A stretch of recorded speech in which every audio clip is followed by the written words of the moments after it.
Welcome back to the shop. Today's video is going to be a repair of a 2006 Grand Cherokee with a 5.7 liter V8 in it. I'll show you what's wrong with the alternator, and I'll tell you right now that I learned that taking the air cleaner out makes life a lot easier. And I would also say, you know, don't forget to disconnect your battery when you're working on your alternator. So that's about it. You know, if you choose to watch the video, great. It might be helpful. There's not a lot to it, just an alternator, one plug and one wire.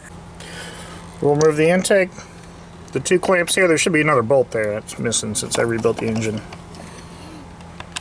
We'll disconnect the battery. I would suggest you be a man and work on the engine when it's as hot as possible.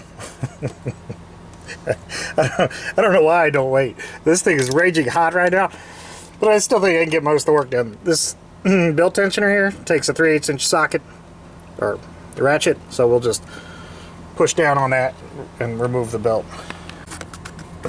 This is very interesting. God, I hope you can see. I guess if I'm going to make a YouTube video, you should be able to see what I'm working on. Now here's that charging wire, and you can see that it's, you know, with the light there, that it's loose, and then that appears to be melted. So we're gonna, anyway, something is fatally flawed here. Let me figure out how to get the disconnected, and we'll get it up on the bench. That's a little awkward, so I've got this offset head ratchet. That makes that pretty easy. Good thing I wasn't planning on reusing this. Look at that. So that was just a 13mm to get that nut off the back. Now I think it's a 15mm here and another 15mm in the bottom. Well, these alternators appear to be, they gave me the correct one, which is nice, and this one's still hot, which leads me to believe there's something mechanically wrong. You want to count the number of V's. 1, 2, 3, 4, 5. 1, 2, 3, 4, 5. So something went wrong here, and I think what happens is that if there's a loose connection, then the creates resistance and there's more heat. I don't recall if I took the alternator off when I rebuilt the engine. That could have been my fault if I didn't torque it down tight enough. I'm going to try not to make that mistake this time. So let me go ahead and reassemble this, and then we'll put the belt on, and hopefully that noise goes away. I could remake this cable. I think I have some wire and terminals this size. And it doesn't look that complicated. I have to make the harness, but this end probably is just bad enough that I can get away with cleaning it up, so I'm going to go ahead and hit it with the die grinder, clean those terminals up, and that should be probably good enough.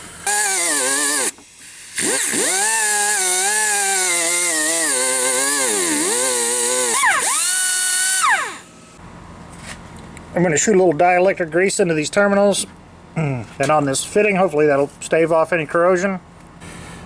People like to cuss me out in the comments when I do automotive stuff. I don't know why. It's my car.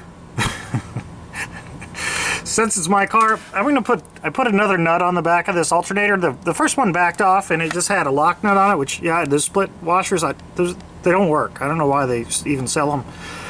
So I went ahead and put a regular lock nut on there. I understand this might get hot, but, you know, two nuts on there is going to do quite a bit to keep that from rattling off again. Hopefully that's enough to solve the problem for the foreseeable life of this vehicle.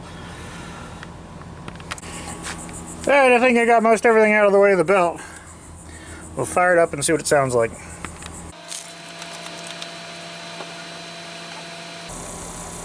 try the battery.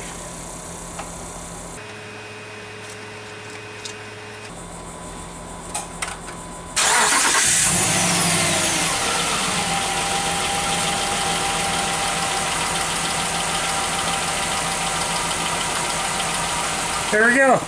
Problem solved. So there it is, all back together. I would say the tips for anybody doing this is to remove the air filter. That makes it a lot easier to get down in the side.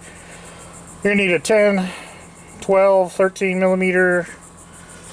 Remember to disconnect the battery, and that's about it.